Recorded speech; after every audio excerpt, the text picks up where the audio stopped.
सोलापूर शहर मध्यच्या काँग्रेस आमदार प्रणिती शिंदे या खासदार झाल्याने आता त्यांच्या मतदारसंघावर अनेकांचा डोळा आहे। मागील 15 वर्षे प्रणिती शिंदे आमदार असल्याने कुणाचीही डाळ शिजली नाही, परंतु आता त्या खासदार झाल्याने अनेक जणांना आमदारकीची स्वप्ने पडू लागली आहेत। अजित पवारांच्या राष्ट्रवादी काँग्रेसनेही या मतदारसंघावर आपला दावा केला आहे। भारतीय जनता पार्टीच्या उमेदवाराला 1 लाखाचे मताधिक्य देण्याच्या ढगात गोळ्या मारणाऱ्या शिवसेनेच्या एका नेत्यालाही आमदारकीचे स्वप्न पडत आहे। आता तर सोलापुरातील एक आंबेडकरी समाजातील नेत्याने शहर मध्य मतदारसंघावर आपला दावा केला आहे। तो नेता म्हणजे शरदचंद्र पवार, राष्ट्रवादी काँग्रेसचे प्रदेश उपाध्यक्ष प्रमोद गायकवाड। प्रमोद गायकवाड यांचा स्वतःचा पीजी हा पक्ष आहे, पण ते शरदचंद्र पवार यांच्या राष्ट्रवादी काँग्रेसमध्ये आहेत। काँग्रेसच्या नूतन खासदार प्रणिती शिंदे यांच्या विजयामध्ये त्यांचाही वाटा पाहायला मिळतो। अनेक जण शहर मध्य या मतदारसंघावर आपला हक्क सांगत आहेत। त्यामध्ये प्रमोद गायकवाड यांनीही आपला दावा केला आहे। गायकवाड यांनी राष्ट्रीय नेते शरद पवार यांची भेट घेऊन शहर मध्य या मतदारसंघातून आपण इच्छुक आहोत अशी श्रेष्ठींकडे इच्छा व्यक्त केल्याने त्यांनी स्वतः माध्यमांशी बोलताना सांगितले, प्रमोद गायकवाड हे माजी उपमहापौर आहेत। त्यांच्या पत्नी नगरसेविका होत्या। पीजी ग्रुपच्या वतीने त्यांनी आपले शहरामध्ये कार्यकर्त्यांचे जाळे पसरवले आहे। त्यांच्या पत्नी MIM पक्षाच्या नगरसेविका होत्या, त्यानंतर त्या राष्ट्रवादी काँग्रेसमध्ये गेल्या। त्यांच्यासोबत त्यांचे पतीही राष्ट्रवादीमध्ये गेले। आता त्यांनीही आमदारकीसाठी बाशिंग बांधले असून सोलापूर शहरातील 3 विधानसभा मतदारसंघांमध्ये मध्यला आता चांगलीच डिमांड वाढल्याचे पाहायला मिळत आहे।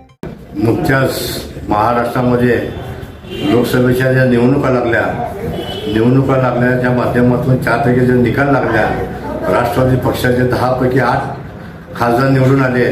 या संपूर्ण खासदारांना आणि राष्ट्रवादीचे पवार गटाचे जे कॅबिनेट प्रदेशाध्यक्ष, अध्यक्ष, जिल्हाध्यक्ष संपूर्ण अहमदनगर येथे मेळावा बोलवण्यात आला। त्या मेळाव्यामध्ये संपूर्ण निवडून आलेल्या खासदारांचा फार मोठा सत्कार समारंभ झाला।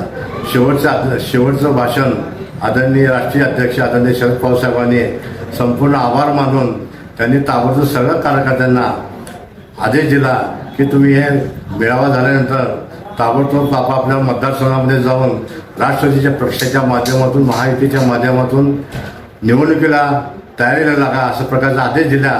त्या निमित्तानं मी आज 249 शहरमध्ये विधानसभा मतदारच्या माध्यमातून मी इच्छुक आहे आणि इच्छुकाच्या माध्यमातून माझे जे कार्यकर्ते आहेत त्या कार्यकर्त्याला एकत्र बोलवून त्यांचा राय मसला घेण्यासाठी आज फार मोठी महत्त्वाची बैठक मी आता बोलवलेली आहे।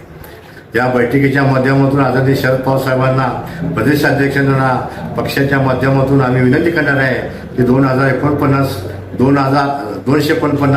विधानसभा विधानसभा राष्ट्रवादी पक्षाला सोडावी अशी आम्ही पक्षाच्या माध्यमातून विनंती करणार आहे। ताज्या बातम्या पाहण्यासाठी प्राईम महाराष्ट्र न्यूज चॅनलला सबस्क्राईब करा।